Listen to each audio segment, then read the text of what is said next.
favorite stories in the Bible is the one about John the Baptist when he's in jail. And he's awaiting his trial, and he's not sure if he's about to be executed.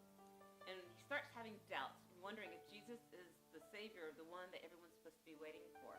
So he doesn't keep it to himself. He tells his disciples, you go to Jesus and ask him, should we be looking for someone else?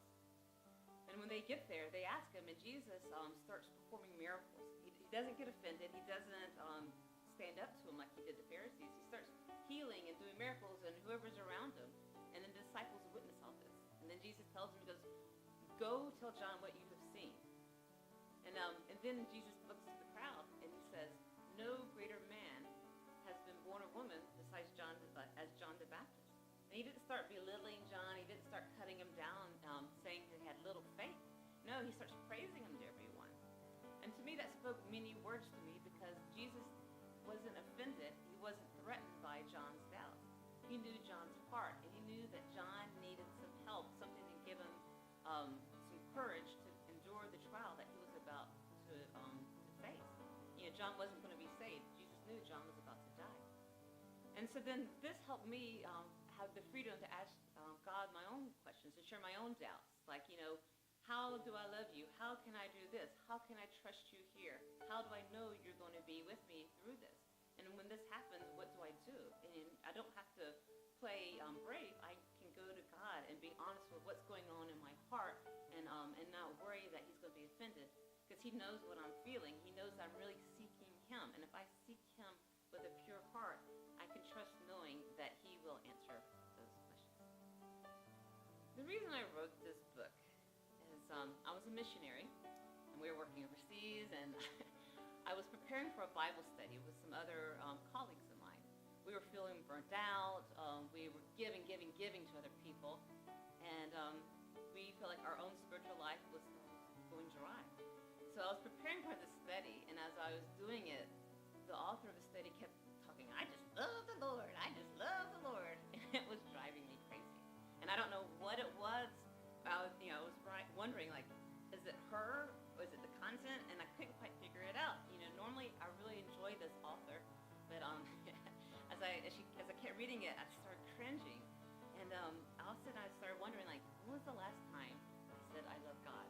I couldn't remember, and it was kind of a rude awakening because as a missionary I should say it a lot, and I should feel it.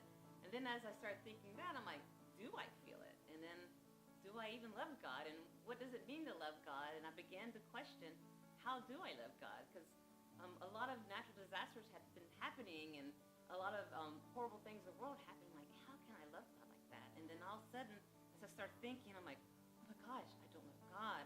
I don't love God. Oh my gosh, I don't love God. And then I felt like someone had sucker punched me. And I'm like, I couldn't breathe. My heart rate increased. And it was, I had this fear, like, am I losing my faith? Am I walking away from God? And I didn't know how to respond to that. Well, then I had a 3-month-old, and he started crying. And then that shocked me out of my little episode, and I went back about my day.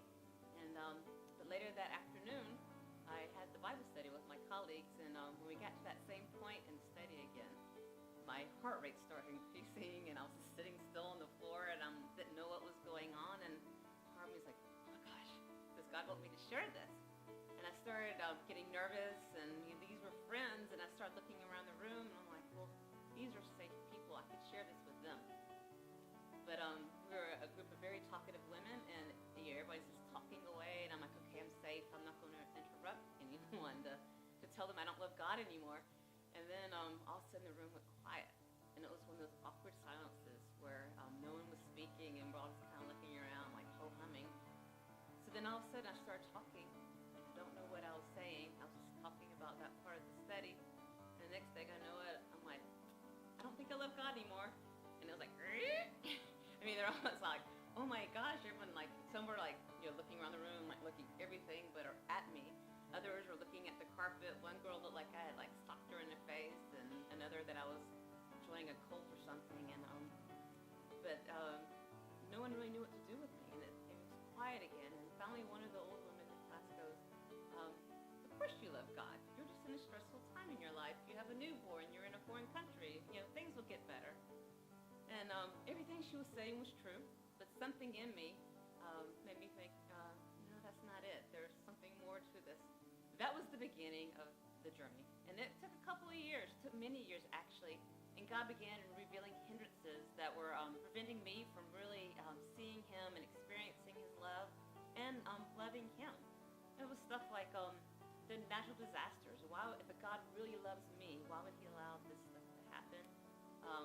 Jesus to me was a bit boring. I mean, he was always monotone and kind of sitting here like this. And I'm like, how can I get excited about a God like that? And as I read and studied and sought God, he began showing to me who Jesus really was and what he did and the many things he did to help change the world for women and minorities and foreigners. And that is the type of God I can get excited about.